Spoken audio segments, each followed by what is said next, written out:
quit yelling. I was. Will you come to order? Everybody stand for the pledge, please. Pledge allegiance to the flag of the United States of America and to the republic for which it stands, one nation, under God, indivisible, with liberty and justice for all. Take roll call. Do that. Councilman Gary Donovan. Councilman Gary Donovan, Councilman at Large, present. Councilwoman Colleen O'Connor. Councilwoman Colleen O'Connor, Council at Large here. Councilwoman Bridget Hosky. Councilwoman Bridget Hosky here. Councilwoman Melly Garthwaite is absent. Councilwoman Sarah Akbarali is currently absent. Councilman Mitchell Galagnano. Councilman Mitchell Galagnano, 4th District here. Councilwoman Robin Watt Hamilton. Councilwoman Robin Watt Hamilton, 5th District here. Councilwoman Catherine Tucker. Councilwoman Catherine Tucker, 7th District here. Councilman Victor Boras. Councilman Victor Boras, 8th District here. Councilman Robert Bruno. Councilman Robert Bruno, 9th District here. Councilman Stephen Johnstone is absent, and Chairman Peter Massaro. Chairman Peter Massaro, 6th District Councilman, is present. And we have a I'm here too. I didn't say that. I think I did. Weird. Right. I I'm knew sorry, something was Councilman off. Ronald Quaglione. I'm here. Zip. Okay, you want to read the order? Yes, I'll read the call of the meeting. West Haven City Council ARPA Committee meeting December 14th, 2022, notice agenda. In accordance with rule number 12 of the rules governing the actions of the City Council, Chairman Massaro has called an ARPA Committee meeting to be held at 6 p.m. on Wednesday, December 14th, 2022. The meeting will be held at the City of West Haven, 355 Main Street, 3rd floor, Council Chambers. Thank you very much. Stacy? Tonight, we're going to hear a couple of changes on the proposal of the ARPA plan that we have. There is one resolution going to be presented to us, and has nothing to do with the changes. It has to do with how the bills are going to be paid, which I think we have the authority to make that resolution. So the bills can get paid, because they haven't been, just like the food plan and all that stuff is still hanging because individuals doesn't want to hand out the money.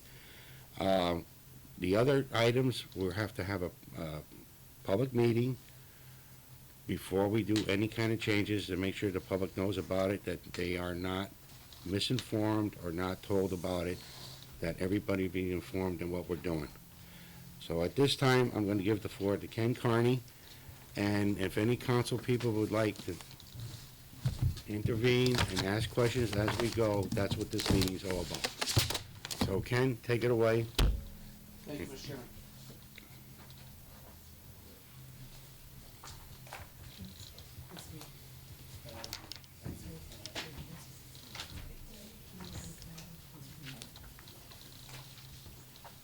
Hi. Thank you.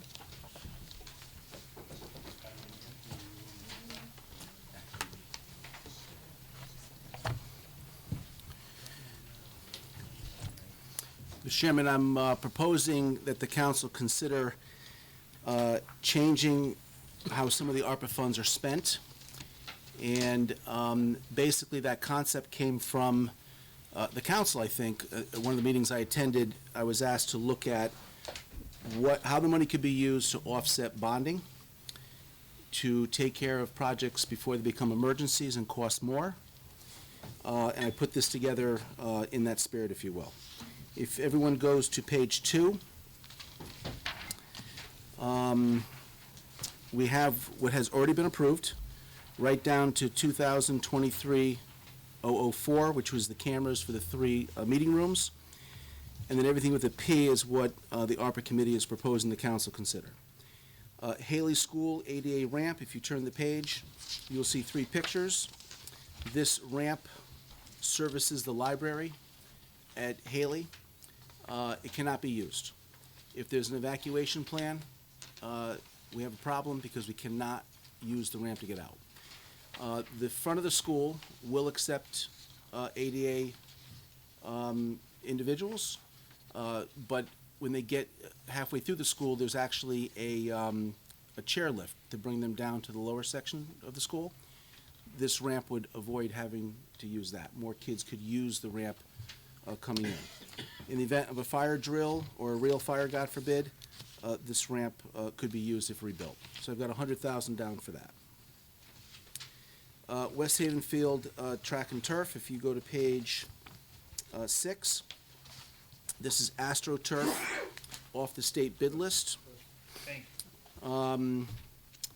The way this works is the state bid list allows us to utilize AstroTurf services without going to an advertised bid.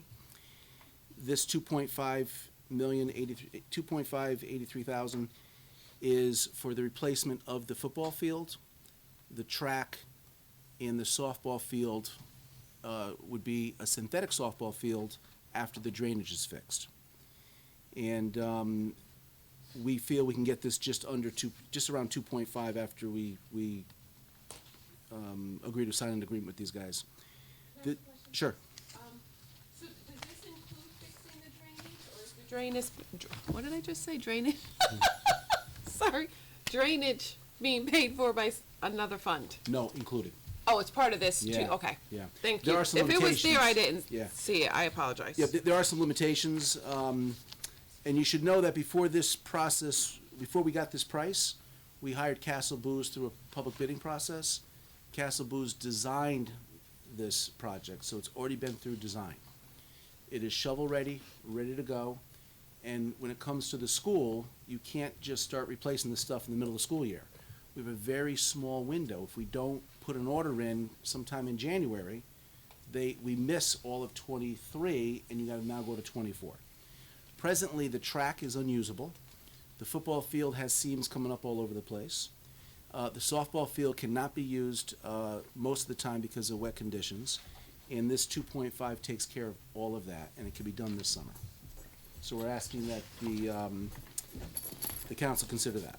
That's another, thank you.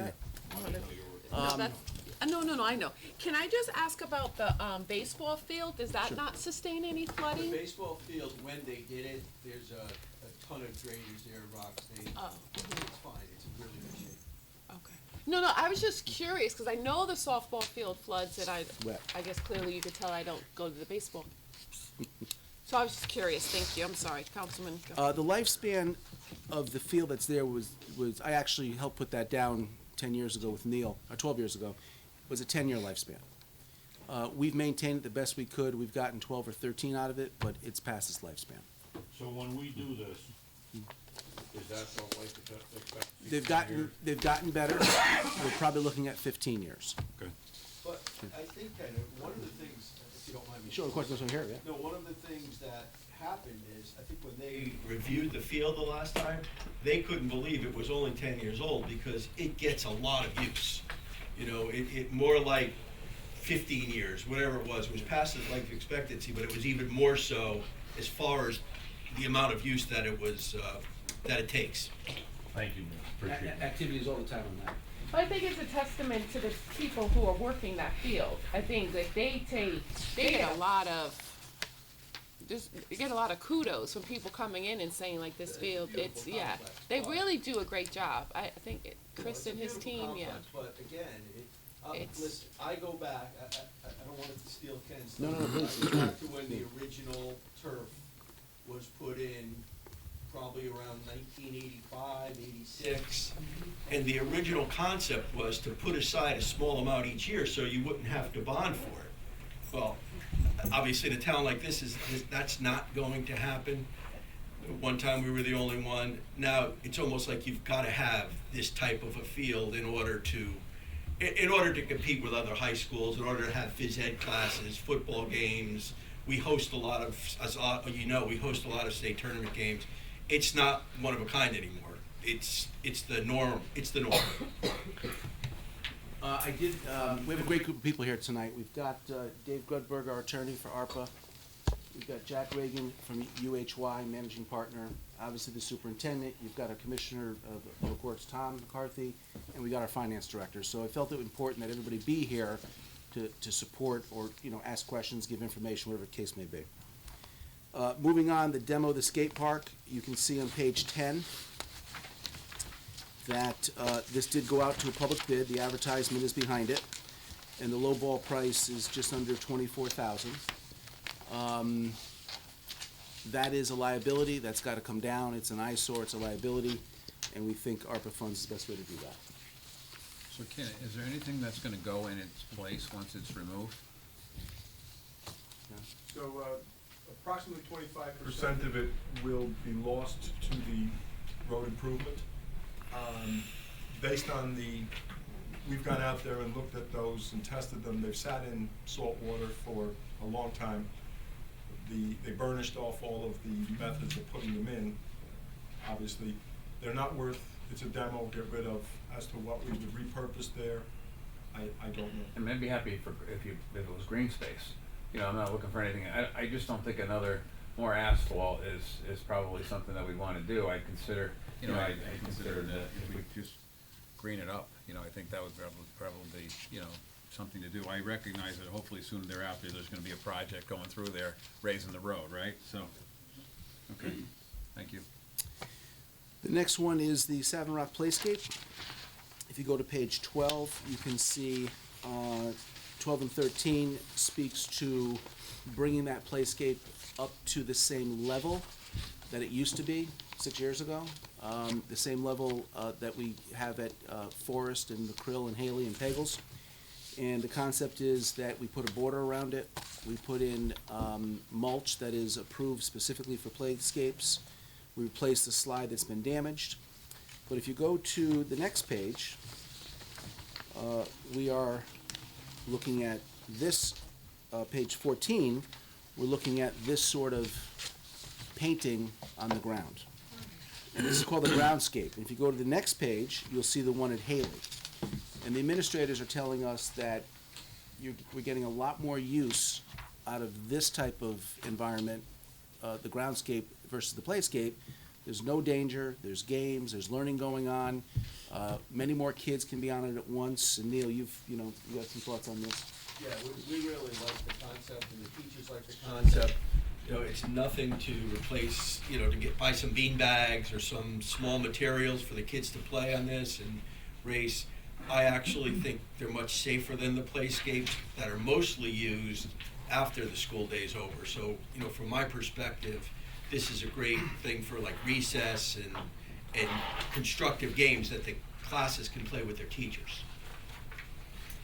If you go to page 18, the price for painting that is $25,000. But if you turn the page again, I do have $28,000 left over from the last round of state money doing playscapes. It's unclear to me if that $28,000 could be applied towards Savin or not. If the answer is yes, it would go back to your contingency. And what's the base? Is it concrete or is it? Asphalt. It's asphalt, so Yeah. it doesn't, there's no give, it's just regular asphalt. Yeah, but you're not coming down off a swing Right, or a right. slide. Yeah, it's asphalt. Okay. Yeah. Yep. And we put it in the shade, by the way, next to the building, because one of the complaints, it gets pretty hot out there for the kids. I'm sorry. Are you done? I'm sorry. Yes, thank you. 2 questions. I know from my driveway, I have to do that sealant every year. So what happens to this investment if you have to go in and seal it? Bridget, we could pay, the answer is, we could pay from now, we pave sections every year, and when we finish, we go back and pave again. It's a never-ending battle to pave all of The the. answer on the maintenance is that the class of asphalt we're using at these schools is far superior to your driveway. You have to seal your driveway. Okay. We don't have to seal the schools. No, and Yeah. that's, I literally, I didn't, I just wanted to make sure, not that make Yeah, sure, it's a I'm just commercial wondering, I class, knew that much you thicker. had probably Yeah. a solution, I just Yeah. didn't know what it was, and if That was anyone. just recently done, we did the whole Right. lot over there. Now, it's interesting, if you go up to Forest, we were not able to get in the super heavy-duty asphalt because we had a little tiny 24-inch opening to get through the brick with the machine. Still better than the driveway, but not great. 3 years, not a crack, not a pit, no That's maintenance, awesome. beautiful, 3 years. So we feel good about that. So when will you find out if you get that other money? Like, who is the asking to? Dorinda. Dorinda. So does she have to check with somebody, or Yeah, is it just her? She was checking for me. Okay. So, No, I was yeah. just curious, just so. And my thought was, as not to hold the projects up, I'd proceed as No, we're absolutely. not getting the money, but then if we get the money, send it back to you. No, I know there's a need over there, and the kids need to, so no, thank you. The next one is the Noble Community Center. So it turns out that you've already authorized for the roof to be done, but in order to do that, we have to lift the units off the roof that supply air and heat. They're called RTUs, and we're being told they're not going to survive. They're over 20 years old, they're very inefficient, and we'd like you to consider replacing that equipment now, because not only do you avoid some emergency call that we have no heat or air conditioning, but you end up saving money on your gas bill. And if you turn the page, this has not gone out to bid, but we do have budget numbers, and I wrote budget only on page 20. And this shows you how we get to 265. And when that goes out to bid, any money that comes under 265 would go back to your contingency. The next one is paving, citywide, 1.6 million. And I haven't seen the list, but I believe Commissioner McCarthy has provided a list of streets that would get paved under those funds. So Ken? Yes, so, sir. And I don't know if Tom maybe answer this too, but, so the cost now versus the cost last round, what are we talking for increase, percentage-wise, you know, Tom? So the big increase we've already absorbed, because we have paved, the round of paving we did last year was just 40% less than everything we're paying now. It's gone up about 40%. You see anything starting to come down a little bit, or? Not on, at a 40,000 foot level I am, but not down here yet. What we are seeing is products that you'd get in 2 or 3 weeks that went to 18 weeks are inching back to 5 weeks, 4 weeks. So we think we're gonna see some reduction soon. You know, a 2x4 right now is about $5.84. Normally $3 before COVID, $15.85 during COVID. So we're seeing some savings there, but still higher. And I know that I think we had a conversation at one of your updates, regarding the original plan. We had $2 million for paving, and then there was a discussion that maybe that paving was outside of the allowable Timeframe. window. Yep. So what happened with that? We found the additional invoices, I believe, yeah, go ahead. Yes, well, we dug deep and found the invoices and found that there were sufficient expenses within the allowable time period. So you replaced the non-allowable invoices with allowable invoices during that time phrase, and it still came up to that number? Precisely, yeah. $2 million? Moving on, electrical main breakers. So what happens is each building has a main breaker and it has a lifespan. And when you turn it off sometimes, it doesn't come back on. And it happened to us over at Savin Rock School many years ago, and we got stuck with a $42,000 bill because we needed the breaker made the next day. For $15,000 or $20,000, we could replace these breakers on all these city-owned properties, and not run into that. And Tom, you've more. We have two buildings in particular, this building and Noble School, where we are unable to shut off the power, because if we trip the breaker, we may not get it back on. We're talking about stuff that is antiquated. So if you take that 100,000, what you're doing is you're eliminating a time bomb at two big buildings, okay? And you're eliminating an expense when someone says there's nothing in the funds to pay for it, and somebody else says, guys, we have to open up City Hall, we're buying the breaker for $42,000. And this is sort of what happens, is we always pay more because we don't do preventative maintenance. And these ARPA funds allow us to solve that problem, and that's where the 100,000 comes in. So how many will this take care of, Ken?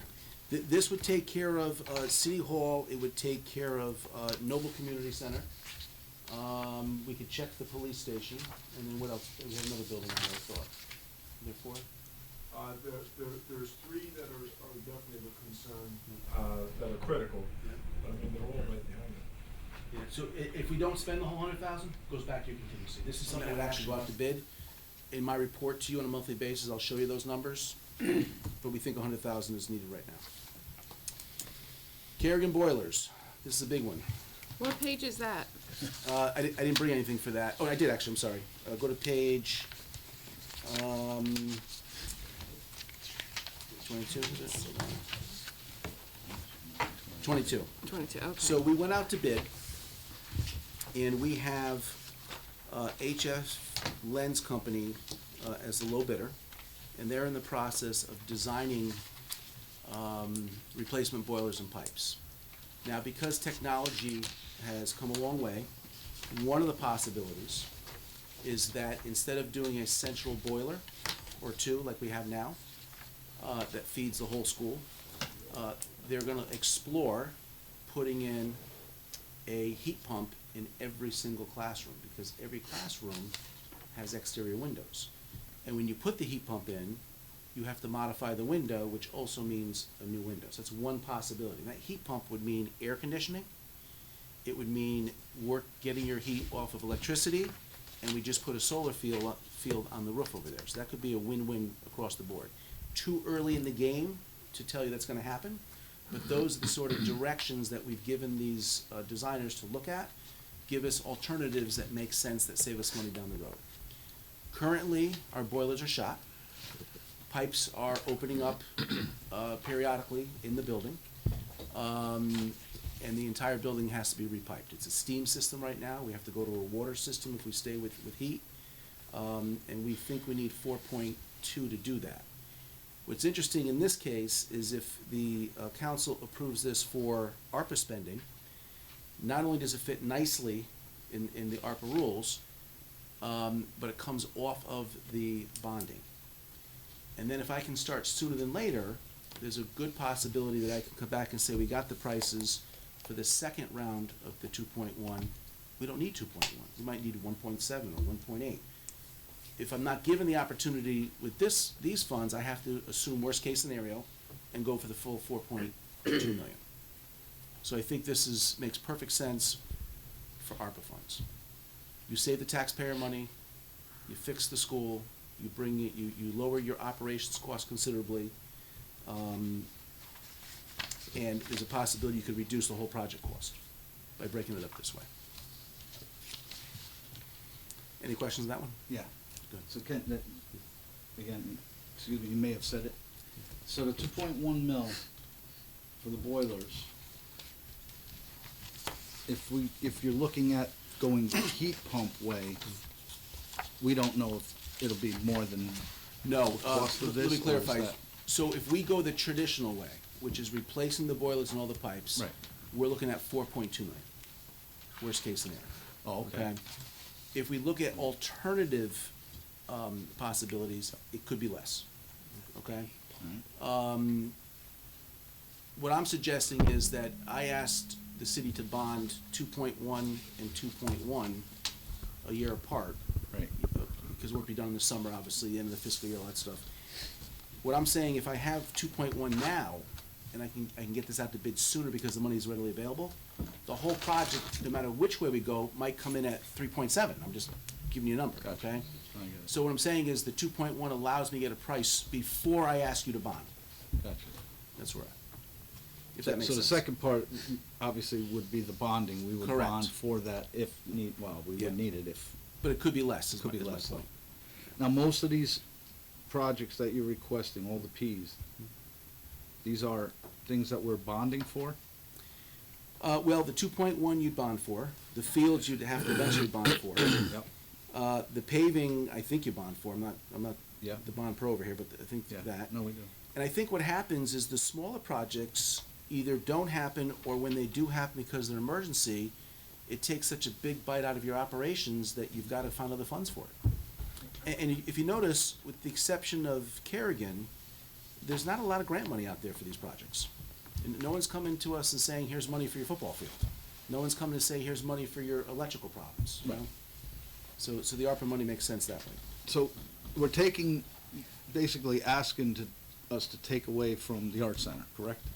I have another, yes, I'm saying the Art Center, to fund this would be the Art Center, would be the, take 200,000 out of the business, grants, take the 485,000 out of the IT work and the 680 out of the health department. That's how we get to 8 million to fund all these projects.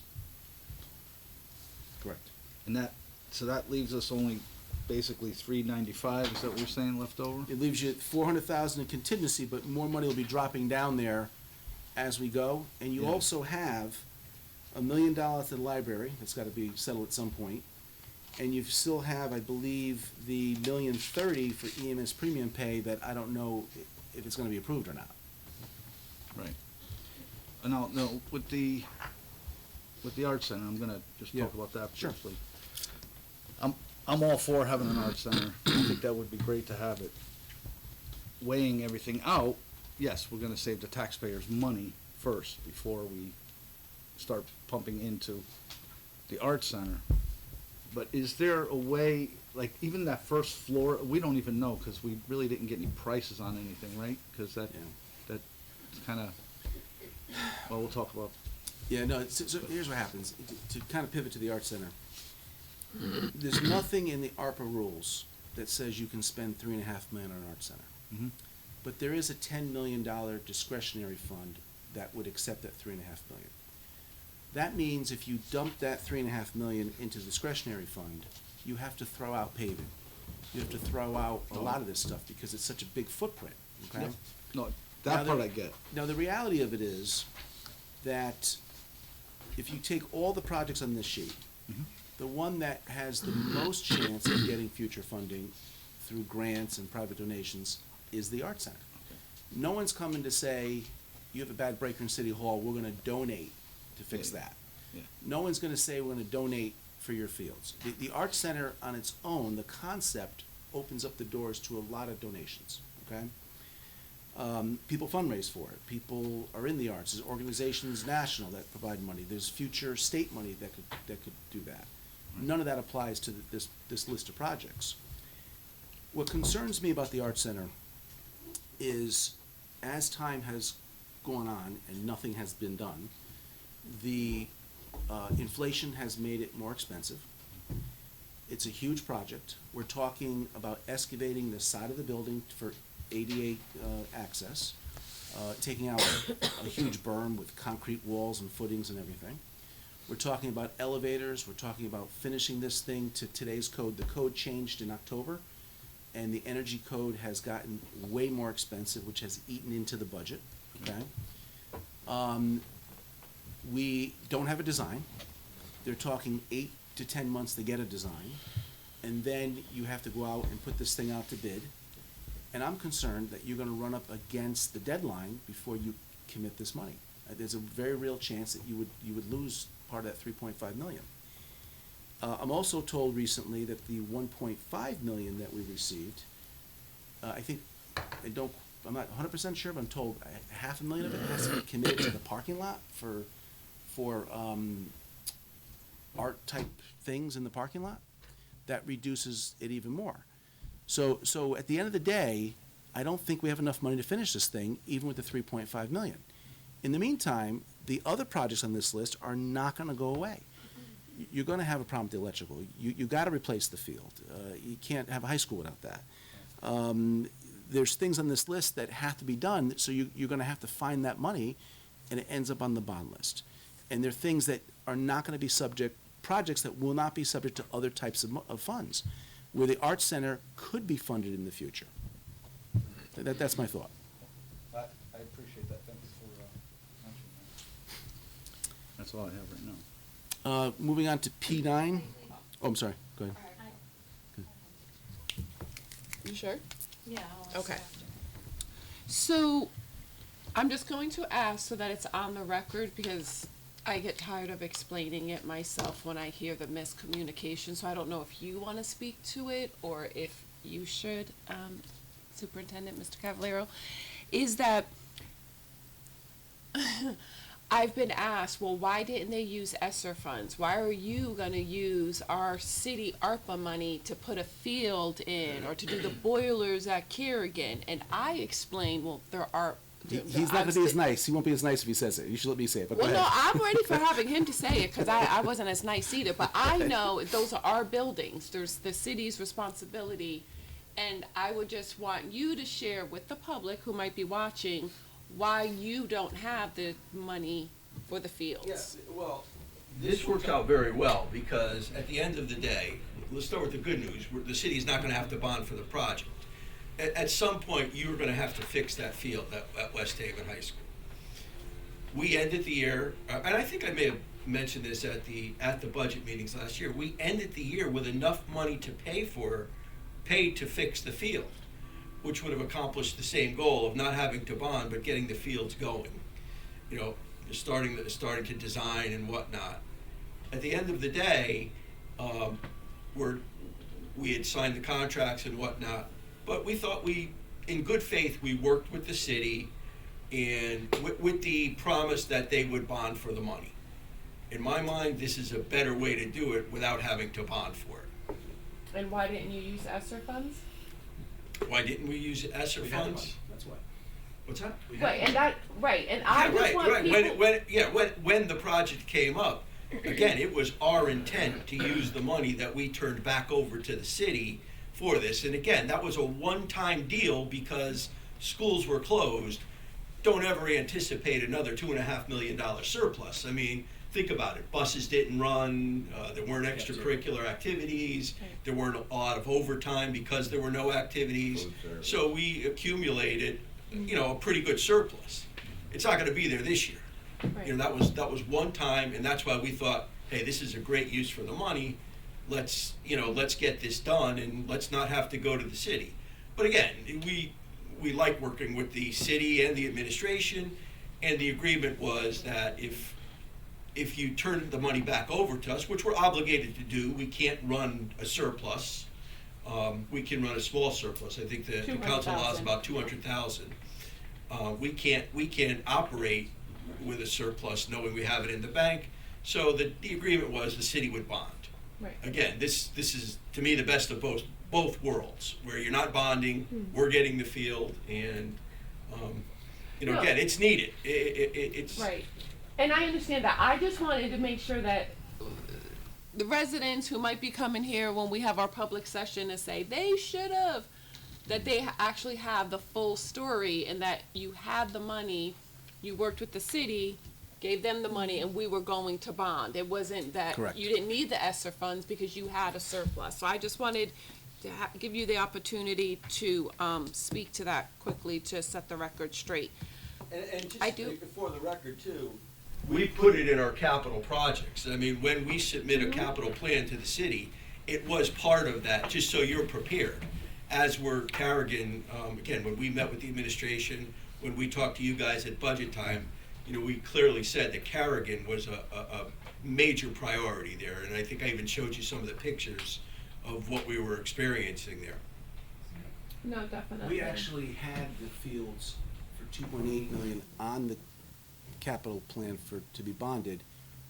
The city took it off because we had the funds, Right. and then it didn't go back. That was the issue. No, I understand. Yeah. No, I appreciate that. I just wanted Yeah. to give you the opportunity to say that. Doing better than I thought. I do have something else that, You're nice, doing better than I thought. Everybody's calm. I So- like giving money back. Yeah. right, we don't want you to. No, I made that clear. I appreciate the support of the council. So the other, because we were talking about the building, I don't wanna call it an arts center, I think it should be more than just an arts center in my belief. I spoke to State Representative Dorinda Boer today. And we had a great conversation. She explained to me that when she applied for the monies, in the description of the application, she said that we were going to match those funds. So if we don't do something, and I'm just explaining what I've been told, and we can even have her come and she can talk about it herself. If we don't match that in some way, we will lose it. We can't just keep it and not do something with it. So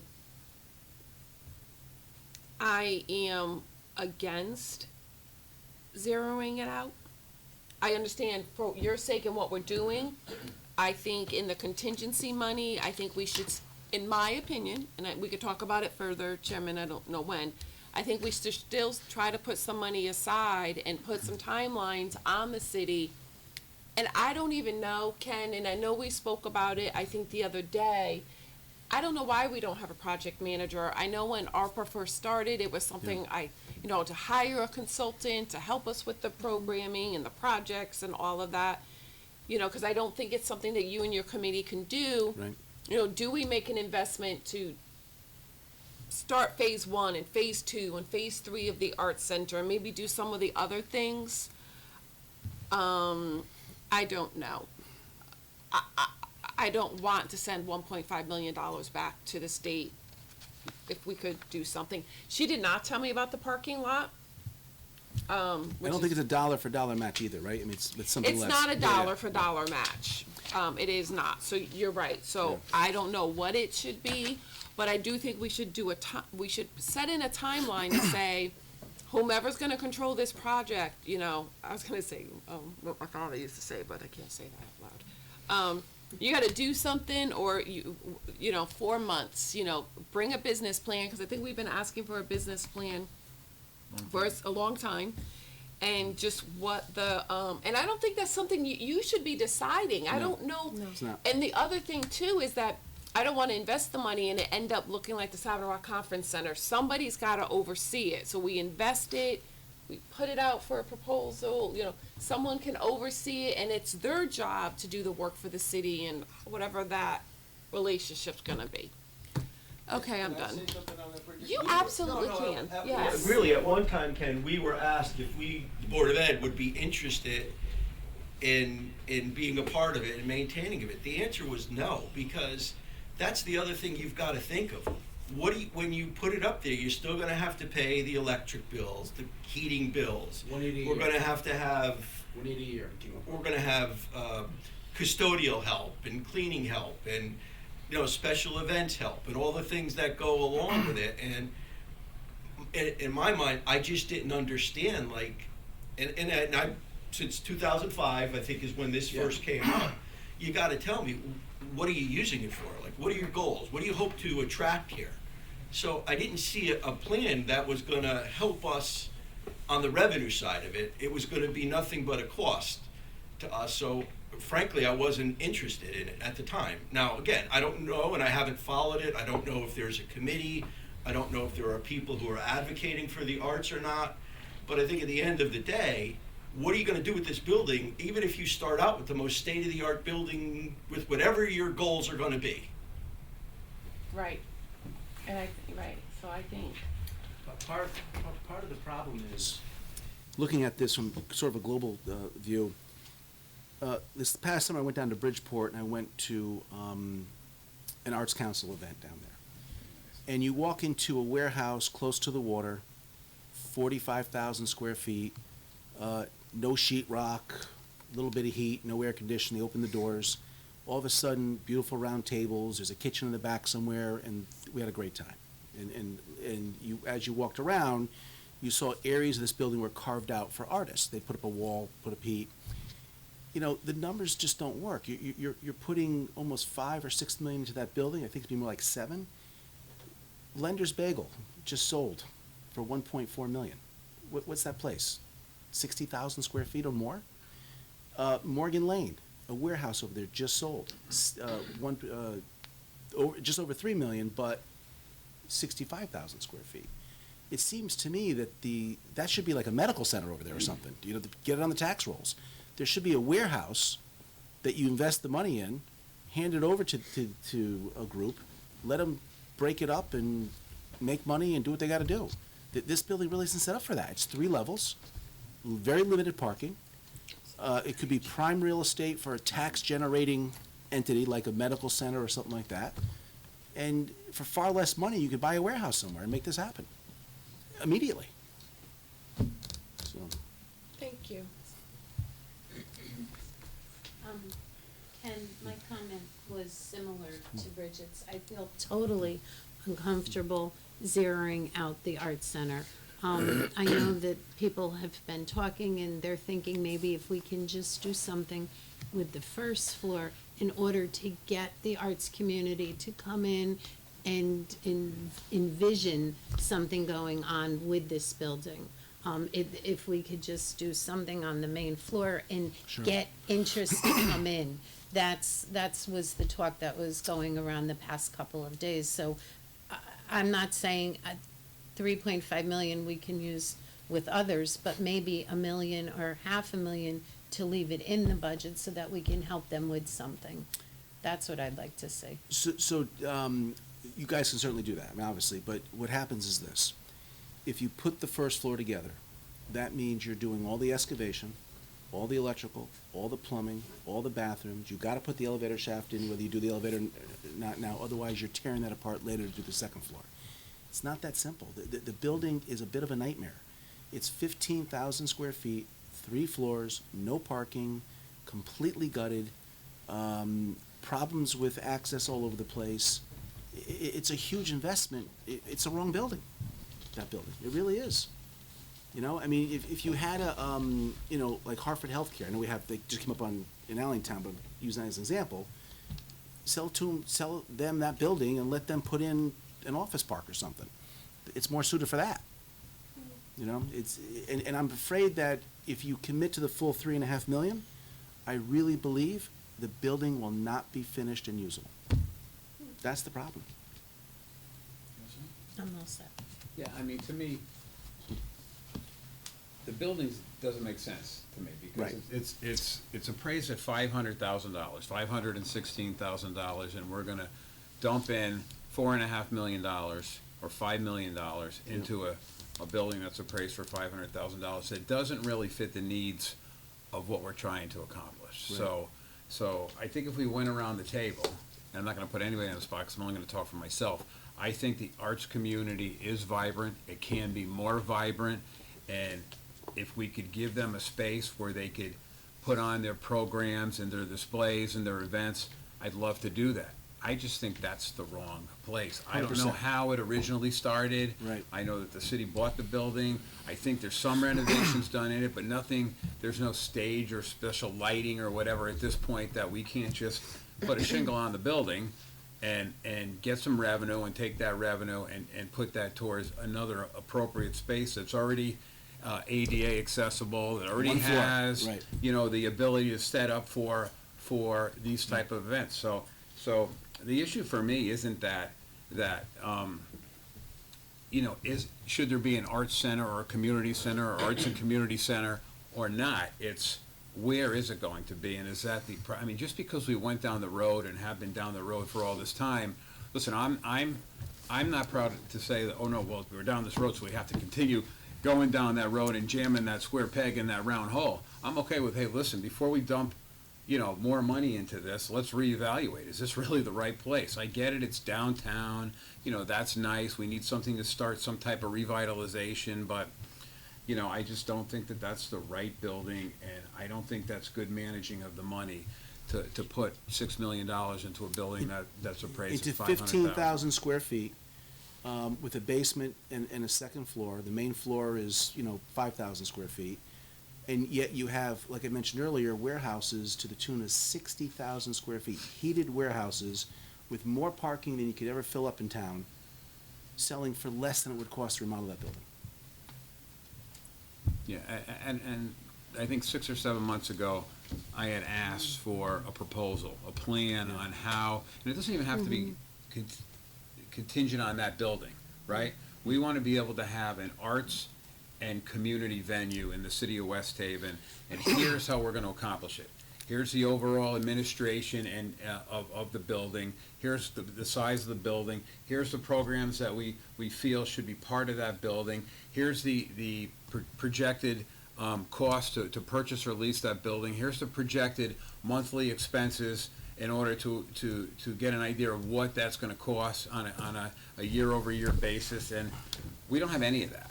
Right. So, and I don't really, listen, I know there are people that are very active in the arts community, but I don't know of anybody that's been officially appointed to serve as I hate to use the word committee, but as a group of folks that are tasked with polling all of the arts community, putting a proposal together and submitting it to the city. If that's been done, it hasn't been shared with this council. No. So, Ron, part of the reason it's never gonna be done is because it doesn't make financial sense. When you have the carrying costs in that building and the available space and who's gonna have an office and what space they're gonna rent out, it doesn't cover the carrying costs. They can't carry the building. It's the wrong building. That's the problem. Do we know if the grant that Dorinda secured for that building, is it that building or is it for what that building would represent? So is that 1.5 million transferable to another location like you were suggesting? I don't know. could we get a copy of the grant? I've never seen it. We need it.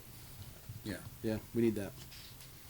So there's Chairman, can we get a copy of the grant? Can we request and maybe ask her? I'm sorry, Ken, I Oh, think no, it no, would no, be. yeah.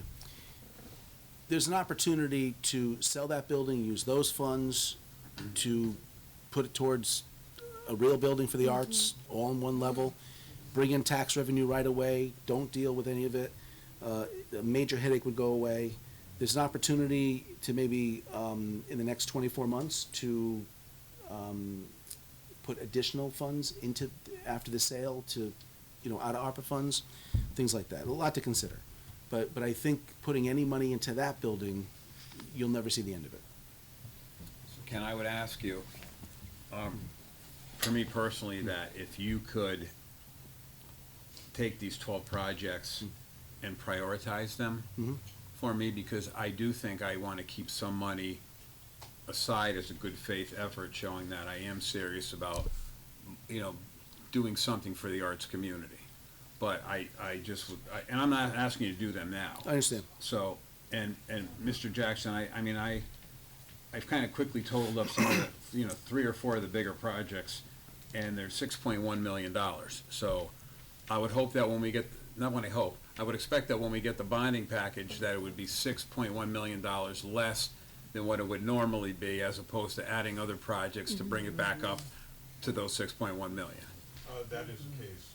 We are, like the state of Connecticut, we are proposing out of my office a debt diet, so that we do what we have to do and not more, which is why it's really important to use these ARPA funds. And as Councilwoman O'Connor can attest, there has been discussion at the MARC meetings about using these funds to offset, not to supplant.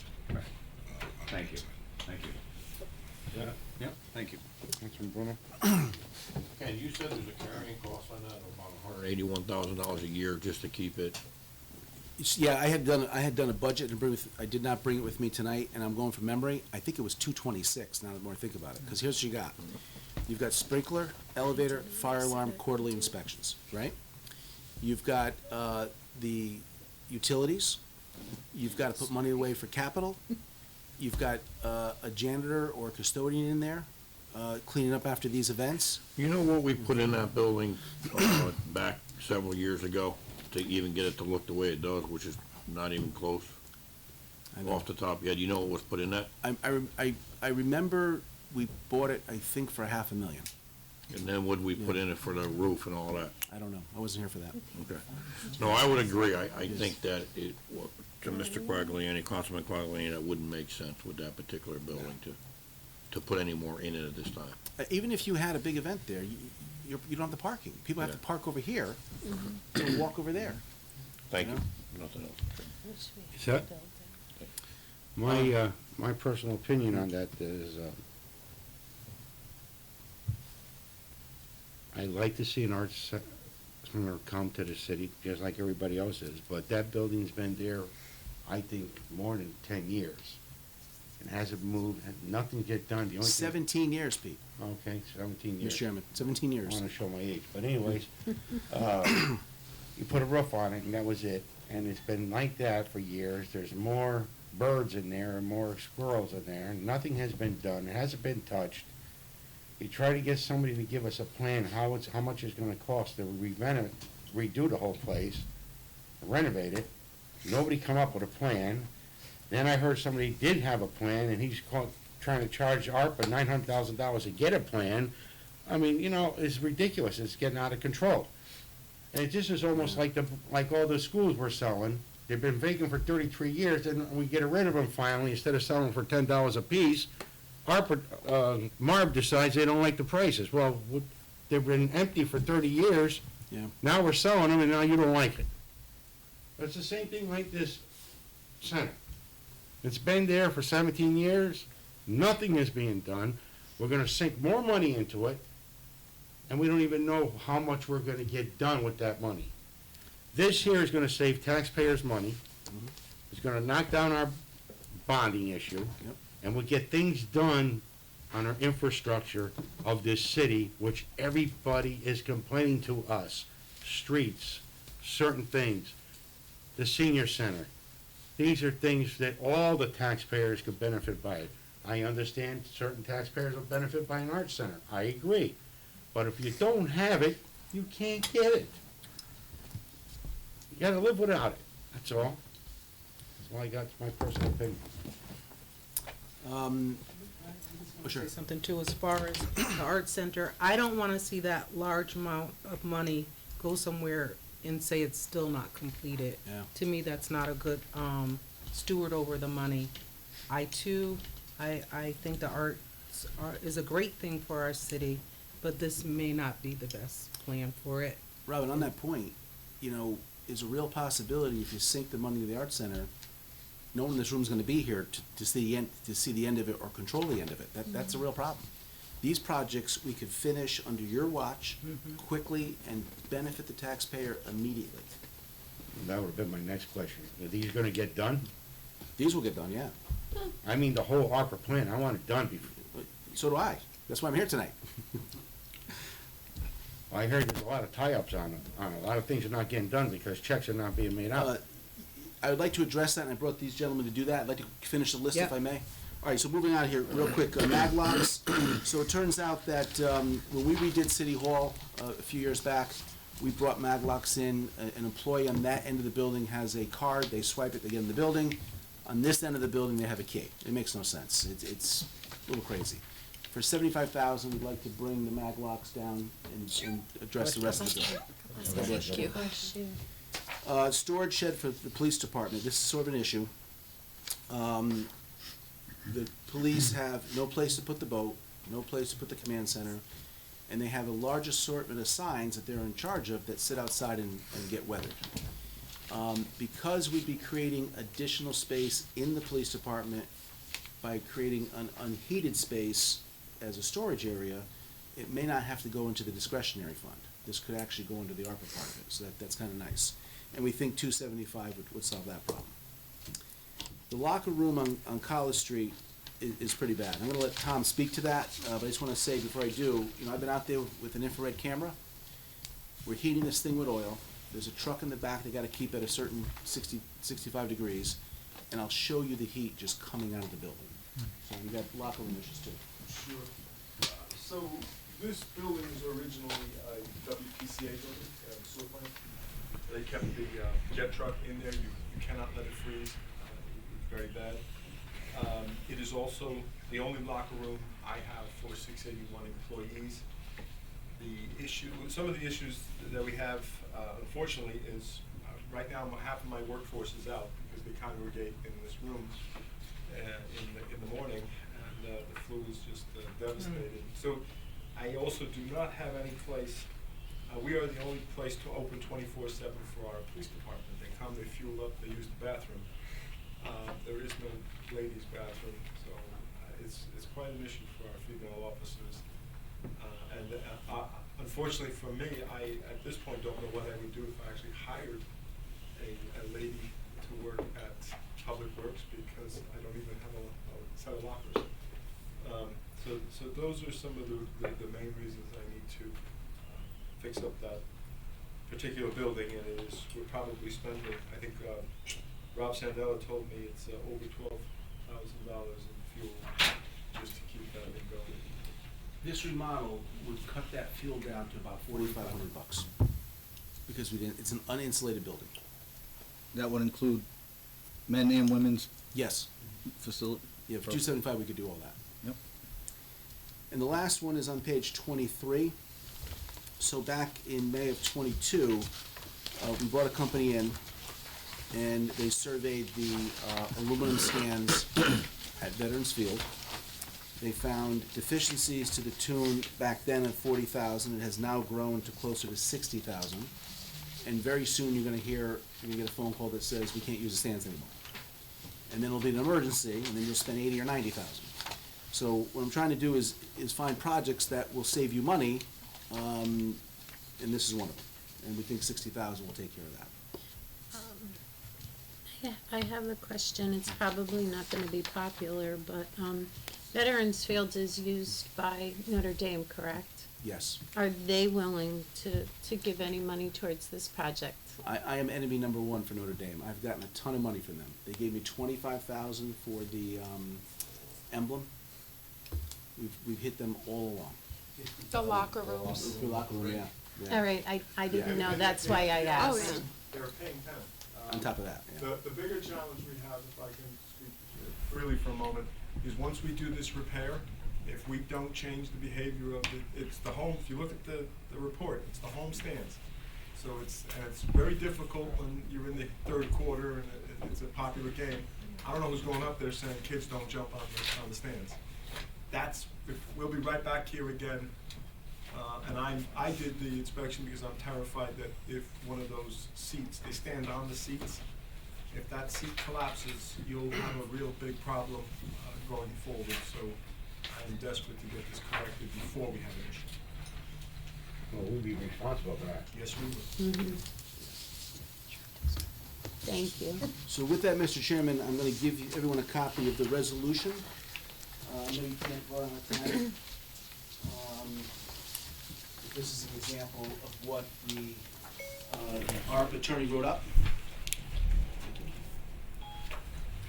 And what this resolution would do is incorporate these changes into the ARPA spending plan with the understanding that as things progress and we find out new information, the council could make changes. Let me give you an example. If we're doing a project and we find, it's already been approved, and we find out it comes in way overboard, you could dissolve that project, put it in contingency, and fund something else. My only concern is that we do it within the time frame, so we don't give a dime back to the feds. That's where we're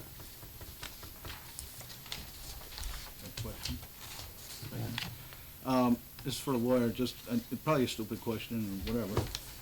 All these proposed projects fall under the ARPA, correct? The guidelines? Yes, with an asterisk, and Mr. Reagan from UHY can speak to that as well. Some of them, as Ken indicated, have to go in that discretionary bucket. In other words, we've talked about that before. There's basically a $10 million pool that can be spent basically for revenue replacement. Easiest example of that would be the paving project. Some of that you've already approved, the $2 million, the additional that's on here. But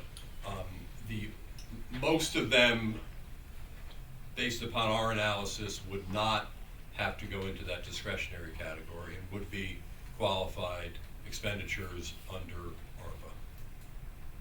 And if they are not, there is room currently in that $10 million bucket to absorb the additional projects that are on that 1 through 12 list. You don't know offhand which ones, correct? The paving is the most likely one to have to go in that discretionary category. Yeah, it has to. My lawyer behind me just said it has to. The other two that we flagged that I think are, if we're being conservative, you would say 10 and 11. The storage shed and the locker room. That said, there are strong arguments, we believe, that they are qualified expenditures and would not have to consume some of that $10 million discretionary money. But to be conservative and planning, saying even if those were deemed discretionary, there's still room under the $10 million Wyndham. Then all the small stuff, the electrical, the stands, the mag locks, all that goes in discretionary. Oh, okay, so all that, Yeah, mag locks? all that goes into discretionary too, the madlocks and stuff? Stands are fine under ARPA, maglocks, in the gray area. Electrical, that can be discretionary. For, which one was that? 5,000 for electrical for the, The breakers. Yeah, probably in the gray area too. And the field is qualified. Field's qualified. Yeah, the biggest ticket item, the field, That that's qualifies. Correct. Thank you. Sure. Oh, and, I guess, Mr. Jackson, maybe you can answer this one while you're here. Can, both of you, actually. A lot of projects have started. Some have been completed, I see.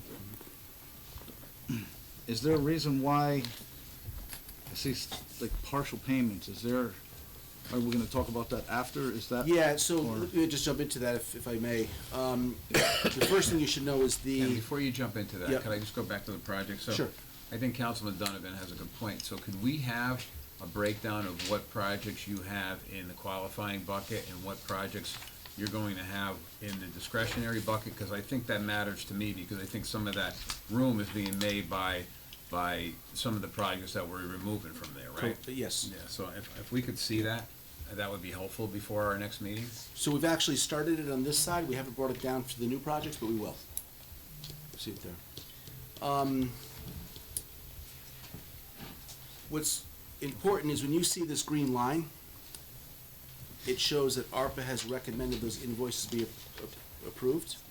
It doesn't mean a check was cut. That's kind of important. So the green, the green line is our percentage. The graph is ARPA's percentage of work being done. So if we, not paid. We're not on the payment side. And I gotta tell you guys, we don't wanna be on the payment side. The way this thing was designed was after the high school building committee, where every single invoice would come to the building committee. I would send it to the architect for his review. He would send it back to me, say, put it on the agenda. My committee would discuss it, vote on it, and then I would send it to the finance director for payment. Everyone got paid, $130 million project went beautiful. This committee was supposed to be set up the same way. Invoice would come to the ARPA committee. If the ARPA committee is running these projects, they get the invoice first, and they can reject the invoice right then and there as part of their managing of the process. If they think the invoice is okay, it goes to UHY, a third party outside of City Hall, paid individual with insurance that does this on a regular basis. UHY sends me back the invoice and says it has met all the boxes are checked. So now we want you to put it on the agenda to recommend it for payment. We discuss the ARPA committee on tape, in public. We approve it, and we ask Mr. Jackson to pay it. That was what we thought was gonna happen. It has not happened. As we sit here tonight, this gentleman got his July payment on December 6th, has not been paid a dime since then. This gentleman, I don't believe, has ever received a dime in the 7 months he's been working here. Why? Yeah, why? It's ludicrous. Okay? Well, wait, no. Because that process is not being followed. What's happening is, One invoice was recently paid. okay, he's 6 months instead of 7. And I gotta tell you that if that continues, I can't be part of this committee anymore because I don't want my reputation to go down the tubes, people not getting paid. So with that, Well, Go ahead. can you please, with Yeah, sure. respect, Mr. Jackson, I really need you to weigh in on this because we have a history of a town that people don't want to do business with because we have a history of like not paying our bills. And I don't know if you're gonna send us a late payment fee, but I'd bill us a late payment fee, right? You get it with the UI, you get it with AT&T, Frontier, like these, I mean, please, make it make sense. I'll make it make sense. Oh, good. These projects are differently managed than the $165 million that this council has put forth for us to spend. because it's got this complexity, and frankly, because it's got a tarnish from what this city has gone through over the last year. So there's a mechanical process that's necessary to generate a check. It's got to be input into Munis. And somebody's got to do that. So Mr. who's the Carney and the somebody? committee do not have access to it. We don't want access to it. Yeah, and so it's got to come back to the administrative staff, and we're trying to Figure out- effectively streamline that process to ensure that an invoice that comes in has been duly approved by the committee. It's been too slow for me. So I've said We're gonna give birth what in we're the not amount of going to time that we do. take to write a what- check. Yeah, what we're not going to do is wait for minutes. And so that's where it was getting bogged down. There wasn't a documentation with the invoice supported by the minutes, and I'm not gonna have the secretary write out some sort of affidavit. So I said, look, here's what we should do. When the minutes are posted,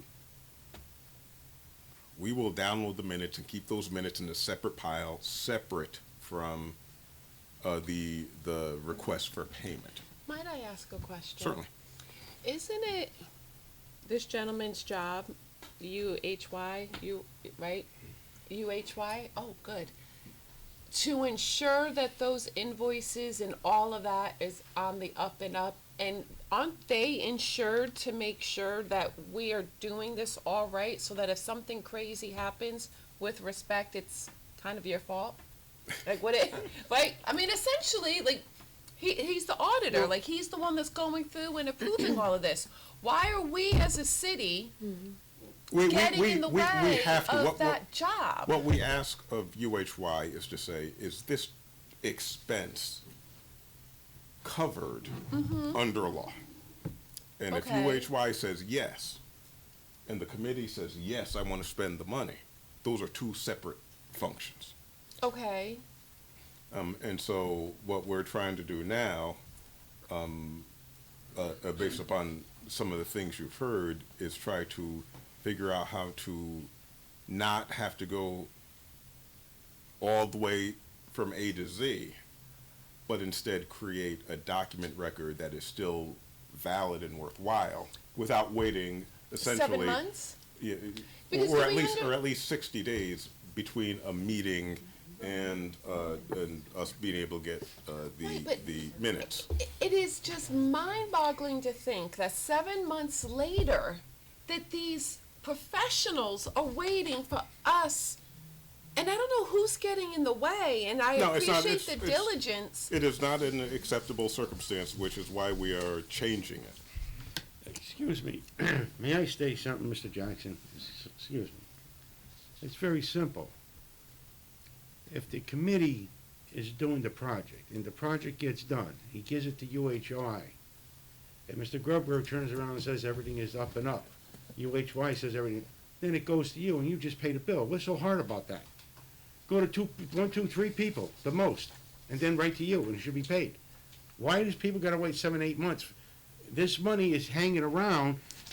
If it's not spent, the federal government's gonna say, we want all that money back, and all them projects are being done, who's gonna pay for it?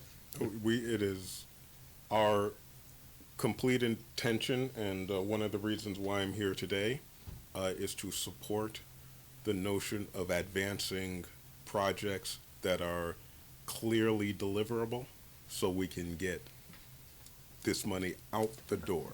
The longer it hangs around, the longer, or the more intense the project gets. The issue with this, as I started, is it is a process whereby the decision-making is not done by people who work here or people who have access to our systems, which is how a check is actually generated. So we've made some changes, again, in full understanding of the problems that the city got into last year. as to still making sure that we believe and we can document that any checks that are issued were duly authorized by the committee. And I think that may be part of the reason why these folks have seen some recent checks come through the door. So, can I talk back? So when do we expect, can I talk back? Yeah. When do we expect to bring these gentlemen and their businesses up to date? I believe in a net 30. In the net 30? Net 30 means you get an invoice, they get a check within 30 days. Right, but when we're at net 180 or whatever it is, 6 times, yeah. When are there invoices that are due, that have been due? When do we expect to bring them up to date? Before the end of the month. Before the end of the month. And I would just like And to say. we did 276 checks, I think, last week. And I appreciate And I would that. expect that there are checks for these folks in that grouping. I hope so too. And I mean, and I just want to say, so I can hear myself say it, we tasked Mr. Kearney and the committee with doing this job. We gave them instructions, and I think I myself included, have taken them and been very diligent with them. But we told him that he had a job, and we entrusted in him and his committee to do something. I find it Embarrassing. no annoying. My favorite word. I find it annoying that that people inside the building or whomever's is getting in the way of that. People need to stay in their lanes and get out of the way and let this man and the people that we entrusted him to hire do the job. It needs to stop. And you're just the messenger, right? You're the face of it. It needs to stop. I don't need to know who it is, because it would just annoy me, and then I would send them an email tomorrow, tell them I'm annoyed with them. But they need to be told they need to stop. And people, we have to pay them before Respectfully, they go. Councilwoman, I'm not the face, I'm the finance director. Right, If but a you're check doesn't standing go out- here, and I'm if- just yeah, saying if that the check doesn't go out, we've got to do It better. is my problem, and I am pleased to say that every single time I've picked up the phone to call Mr. Kearney has answered. Now, I know he's got 92 other jobs, but whatever he's doing, he has answered. And I try to give him the same courtesy. And so when something is going wrong, we will have a conversation about it. And I appreciate that. I really do. We just have to get this stuff paid, because, and no money should be, yeah, thank you. I appreciate you, Mr. Jackson. Thank you. Could we have Jack just say something? No.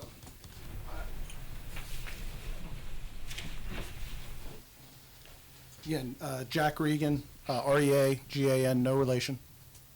Always have to do that. With UHY Managing Director.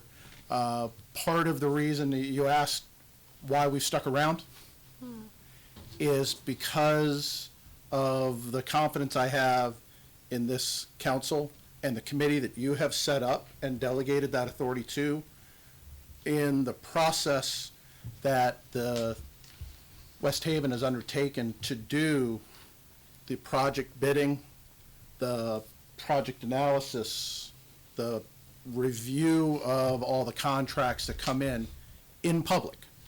It is best in class what you have established here by having an outside committee serve as advisors to this group, sort of running all of this thing down so that you can get presented with a package that's complete.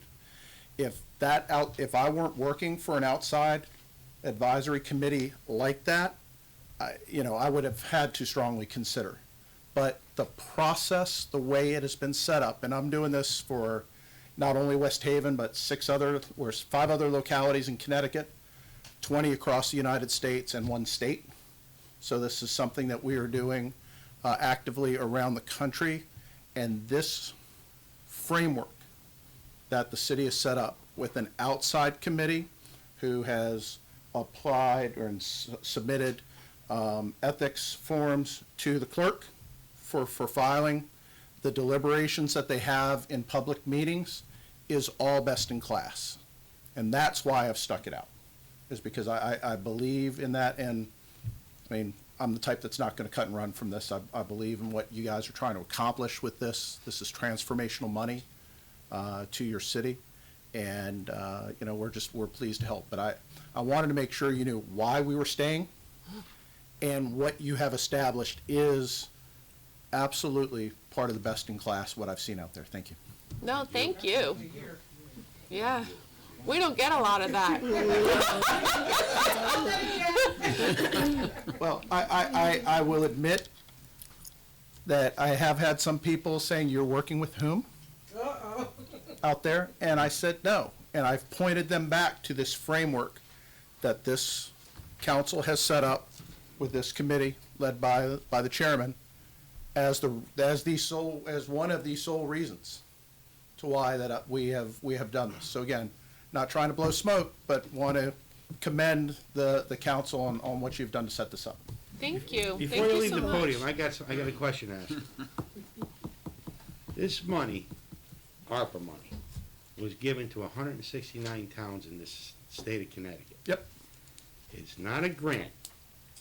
Nobody in 169 towns wrote to the federal government that they needed this amount of money for ARPA money.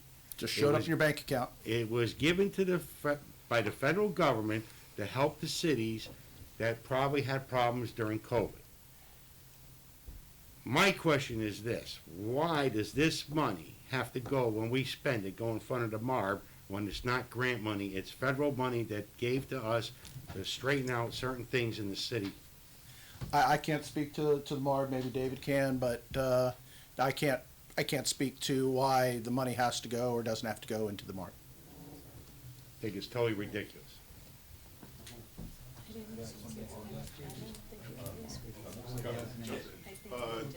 Mr. Chairman, the language of the MARB statute impacts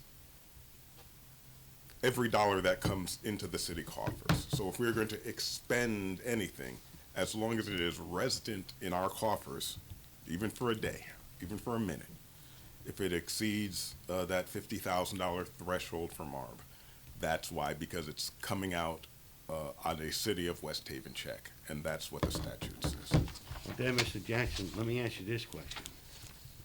If they're so worried about the money that came in and every dime we gotta spend, they gotta look at, then why did they allow OPM to double, sorry, I made a mistake, not double, deficit bond?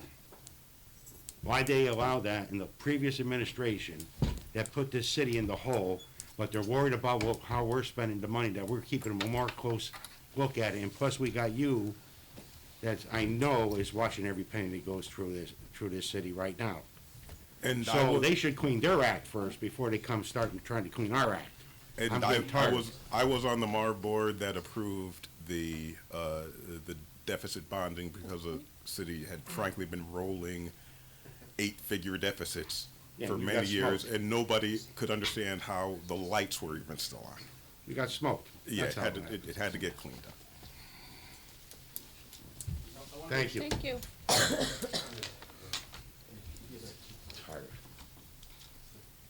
A bit more. My glasses are a mess. I can't add anything. I have, thankfully, I think, not been involved with MARB, and I will defer to Mr. Jackson on that. I want to add a little bit more about the process so everyone understands. I know some of the members of the council have been to ARPA meetings. Not everyone has. Don't take the fact that I'm here. This is not about me or my firm. This is about how best to implement the ARPA projects for the city of West Haven.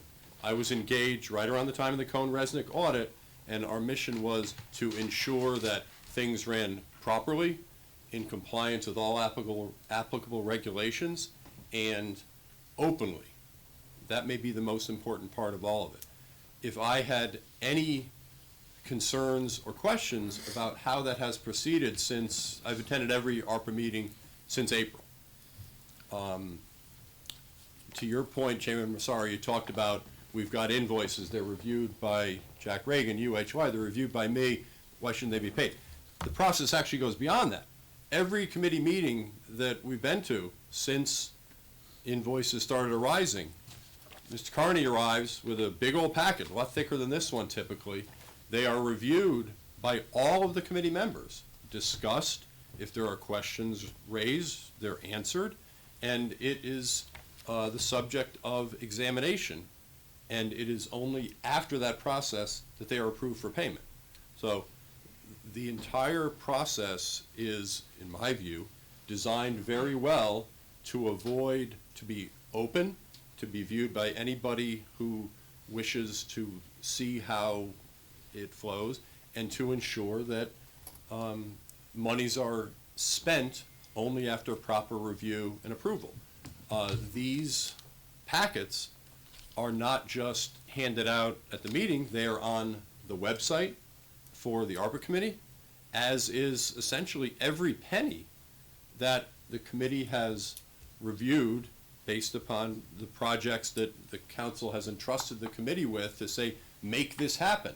We followed appropriate procurement bidding regulations where necessary to try to, in effect, make it happen. And having zero to do with my firm, I'm not a contractor, but I don't think I'm overstepping my area of expertise to speculate that the ability to pay people quickly might be a benefit to the city in helping to make things happen. So I just wanted to add that about the process itself. Not about me and my firm. It's about how best to get things done the right way and the most efficient way for the city. And that's what I view as my job. Thank you.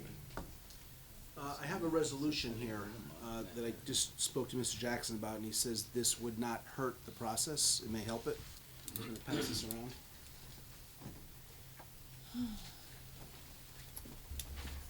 Thank you. This speaks to the payment process.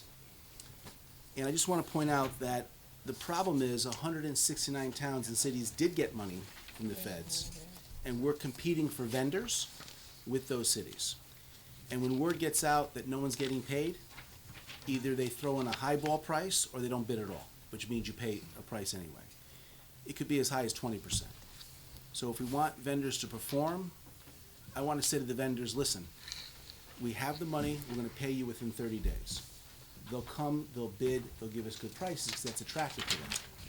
This particular resolution streamlines the process like we did with the building committee, in that the ARPA committee accepts the invoices. We negotiate with the vendors. We then take those invoices, they go to UHY. UHY checks all the boxes, sends them back to the ARPA committee. At that point, they go on the agenda. They get approved for payment, and then I put a letter together swearing to that, and I send it off to your finance director. I know I'm not privy to all the various things that go on behind the scenes, but if it's causing people not to be paid for 5 or 6 months, it's no good. Throw it away. This should be the process. And people can get paid, and paperwork can be, after UHY looks at it, I don't know what's left, but it's internal. It's not a federal issue anymore. It's an internal issue. And that could be brought up to speed at any time after the payment. So we're asking the council to consider this resolution to hopefully streamline things. And this resolution has to deal with just how to pay the bills. Yes, any questions? David wrote it. You can bring them up. Yeah, unlike actually probably all of the resolutions that have come before the council relating to ARPA, which have been appropriation resolutions, this is really more of a process resolution to try, as Ken said, to streamline the process. And Ken, when Ken talks about the process, he's being modest when he says the approved invoices get forwarded. It happens within like a day, maybe 2. So it's I know the draft says as expeditiously as possible, but believe me, to this point, it's been as expeditiously as possible. I expect that will continue. Once approved. Mr. Jackson, you read this, I have, and you're comfortable with it? I am comfortable with it, sir. Mr. Chairman, I'll make a motion to approve this resolution. I second. Any questions? Roll call vote, please, Mr. Chairman? Yes, roll call vote.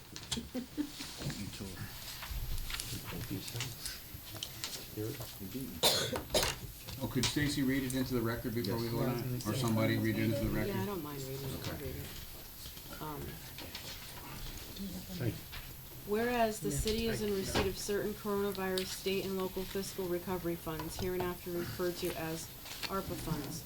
Whereas the mayor has submitted to the council an outline plan for the expenditure of ARPA funds, with all ARPA funds to be committed to be spent no later than December 31st, 2024, and all funds to be spent no later than December 31st, 2026, as required under the American Rescue Act, ARPA. Whereas the city council has fiscal responsibility for the appropriation of ARPA funds under section 4 of the city charter entitled Supplemental Appropriation. Whereas the mayor, her administration, and impaneled citizen review committee, ARPA committee, have executive duties for administering ARPA funds, including but not limited to the purchasing requirements of chapter 42 of the Code of the City of West Haven, attached heretofore for reference. Whereas the council is required to appropriate funds for projects that the council selects to fund. Whereas this resolution is intended to supersede and replace any previous resolutions made on the same subjects. Resolved that the city council hereby approves the following procedure for the expenditure of ARPA funds appropriated by this council. 1. All invoices intended to be paid from ARPA funds shall first be reviewed by UHY Consulting, Inc., UHY, consultants to the ARPA Committee for compliance with all applicable ARPA rules and regulations. 2. All invoices reviewed and approved as to compliance by UHY shall then be submitted to the ARPA Committee for review, consideration, and possible approval. 3. All invoices recommended for payment by vote of the ARPA Committee to be paid from ARPA funds shall be submitted as expeditiously as possible to the Finance Director of the City of West Haven for processing and payment from the ARPA funds. Further resolved that Nancy Rossi, as Mayor of the City of West Haven, shall, through her administration and/or the ARPA Committee, A, develop a program narrative and project budget for the ARPA-funded programs listed above. B, report said narrative, budget, and resulting expense accounting reports to the City Council for oversight and monitoring no less than once monthly. C, continue such monthly reports to the Council until all funds are expended and final reports are made to the U.S. Department of the Treasury for the ARPA-funded projects. D, retain contingency funds as unappropriated until the City Council authorizes transfer to an approved expense account. E, submit all projected project cost overruns for approval by the City Council before costs are incurred. And F, return any project surplus to the ARPA contingency fund for further action by the City Council. Further resolved that Nancy R. Rossi, as the Mayor of the City of West Haven, is authorized and directed to execute and deliver any and all documents related to this resolution on behalf of the City of West Haven, and to do and perform all acts and things which she deems to be necessary or appropriate to carry out the terms of such documents, including but not limited to executing and delivering all agreements and documents contemplated by such documents. And the roll call vote will be Councilman Gary Donovan, Yes. Councilwoman Colleen O'Connor, Yes. Councilman Ronald Quagliani. Yes. Councilwoman Bridget Hosky, Yes. Councilwoman Sarah Akbarali, Yes. Councilman Mitchell Galignano. Yes. Councilwoman Robin Watt Hamilton. Yes. Councilwoman Catherine Tucker. Yes. Councilman Victor Boris. Yes. Councilman Robert Bruno. Yes. And Chairman Peter Mazzaro. Yes. And it passes by Passes unanimously. unanimously. Thank you. Is there an official notification process that you could share with the other departments that this has been So once this, gets into Diane, she'll do a letter, I'll sign it, and it will go to, probably first Mr. Jackson and, the mayor. Thank you. Excellent. All set? All good. Anybody, any questions? I have a question. Mr. McCarthy, if this should pass, the new proposal should pass, are we slotted for paving, and when might that be? Yeah, we are not slotted, yet. The earliest when the plant's open will be sometime around April. We typically will try and pave May and June. So we have time to make that appointment and get on the calendar and not miss anything. Mr. Carney? Yes. As far as Carrigan, that's it's a very serious project. We've been talking about it for a long time. Yes. And I heard that there are conditions that, aren't favorable here now. If this should pass, the proposal, when can we start that project? So the project has already started with the design. We're actively designing now. I think we have about 5 months left of design, and then we would utilize these funds to go out to bid immediately. If I waited for bonding, it would be much longer than that. And that's what you were saying Yeah. before. I just think that's one of the most important. I agree. And I think that, the paving, for the children's safety, and health. Yep. And paving is something physical that everybody in the city has been screaming at us about, and, that would be good. The other thing is that, as a council, I think we really gotta look at whatever is left there, we have to really think about what we're going to do with what's left over, because we wanna spend every penny of it, and we want it to benefit, our citizens, not just Right. City Hall, not just the police department, not just the Board of Ed, but, something that will really benefit the citizens. That's all, I thank you. Anybody else? Thank you. I just want to say, Mr. Carney, thank you for what you do. Thank you, sir. Very Thanks for hearing me important. tonight. Thank you. Just 1 second. Go ahead. Ken, to to Carrigan, I love the idea of the heat pumps. Yeah. And I would really love to see if there's a way that we could get, the boilers and the steam and all that, that's like outdated now. Yep. So the heat pump, I love the fact that you brought that before us, and I would love to see what we could do to obtain that. Yeah, we talked about that extensively, and each classroom would get a heat pump. You'd have a smaller boiler that would take care of the gym and the caf Yeah. and that kind of stuff. But you'd actually get air-conditioned classrooms. Yeah, you're gaining air conditioning, and Yeah. it's much more efficient. Way more efficient. And But we're thank using you very solar much. panels to I charge it. love the fact that you're entertaining that. Thank you. Thank you, sir. Anyone else? Motion? Motion to adjourn. Second. Thank you, everybody. Thank you, Merry everyone. Christmas, have a nice holiday. Thank you, everybody. Thanks for coming. Thanks.